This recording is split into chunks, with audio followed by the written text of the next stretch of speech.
Set 2 এর আমরা semester 1 এবং 3 কিছু ইম্পর্টেন্ট কোশ্চেন করছি। প্রথম কোশ্চেন বলেছে ফিনল বেশি সলিউবল কেওইচে কেন। দেখো, ফিনল যখনই একে কেওইচের মধ্যে দেওয়া হয় তখন এটা রিয়াকশান করে এটা একটা সল্ট তৈরি করে, মানে আয়নিক কম্পাউন্ড তৈরি করে। এই আয়নিক কম্পাউন্ড বা আয়নীয় যৌগ তৈরি হওয়ার জন্য এটা কেওইচের মধ্যে বেশি পরিমাণে সলিউবল। পরের কোশ্চেন বলেছে কম্পেয়ার বয়লিং পয়েন্ট তিনটের মধ্যে। তো দেখো, ক্লোরিনগুলো টানছে, তাহলে এইখানে ডাইপোল মোমেন্টটা বেশি কাজ করছে কারণ অ্যাঙ্গেলটা কম। এখানে অ্যাঙ্গেল 120 ডিগ্রি, ডাইপোল মোমেন্ট একটু কম কাজ করছে, আর এখানে ডাইপোল মোমেন্ট 0 কারণ 180 ডিগ্রিতে রয়েছে। তা যেহেতু ডাইপোল মোমেন্টটা বেশি, তাই জন্য প্রথমটার ক্ষেত্রে বয়লিং পয়েন্ট বেশি। কিন্তু যদি আজকে মেল্টিং পয়েন্টের কোশ্চেন দিত কী করতাম, তখন ঠিক রিভার্স অর্ডারটা হতো, কারণ তখন মেল্টিং পয়েন্ট ডিপেন্ড করে থাকে সিমেট্রির উপর। ঠিক আছে, তখন আবার লাস্টেরটা বেশি মেল্টিং পয়েন্ট হতো। পরের কোশ্চেনে বলেছে কম্পেয়ার সলিবিলিটি, দাব্যতা তুলনা করো। দেখো, এখানে নাইট্রোজেনের সঙ্গে যে হাইড্রোজেনটা রয়েছে এটা ওয়াটার মলিকুলের সঙ্গে কী করতে পারছে, হাইড্রোজেন বন্ডিং করতে পারছে।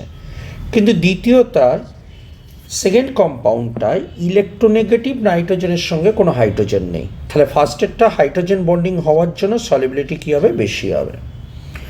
তারপর একটা বলেছে হোমো আর লুমোটা দেখাও, 3টে কার্বন দিয়ে দেখাচ্ছে। তো 3টে কার্বনের ক্ষেত্রে আমরা এনার্জি ডায়াগ্রামটা এরকম করে নেব।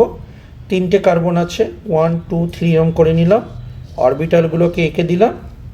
ঠিক আছে, 3 জায়গাতেই অরবিটাল আমরা এরকমভাবে এঁকে নিলাম।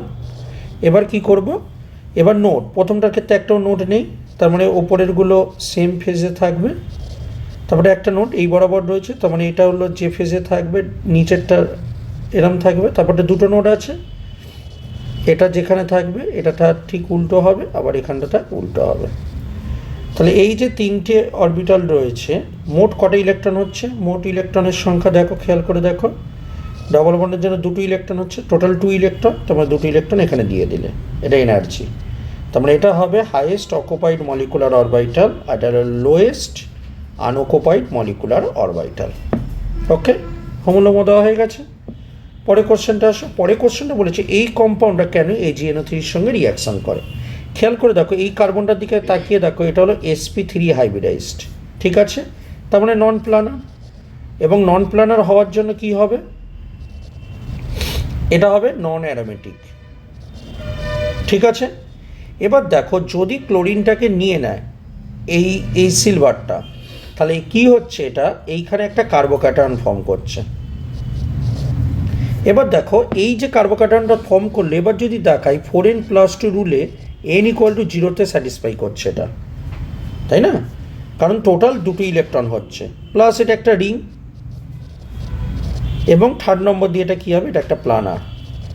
তার মানে AgNO3 সঙ্গে রিয়াকশান করে ক্লোরিনটা যে কার্বোক্যাটায়নটা তৈরি করছে সেটা হচ্ছে অ্যারোমেটিক, এবং এই অ্যারোমেটিক হওয়ার জন্য এই কম্পাউন্ডটা AgNO3 সঙ্গে রিয়াকশান করে।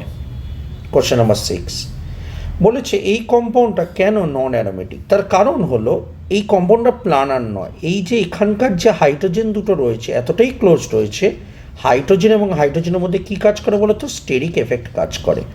তাই জন্য এটা কি হয়, নন প্লানার, এবং নন প্লানার হওয়ার জন্য এটা কি হয়, নন অ্যারোমেটিক। ঠিক আছে, নন অ্যারোমেটিক কম্পাউন্ড। তো এই ছিল আমাদের সেট 2 এর কোশ্চেন। ঠিক আছে, আমরা পরবর্তী ভিডিওতে সেট 3 কিছু ইম্পর্টেন্ট কোশ্চেন নিয়ে আবার ডিসকাস করব। ভালো করে প্র্যাকটিস করো, এরকম ধরনের কোশ্চেন পরীক্ষায় আসবে।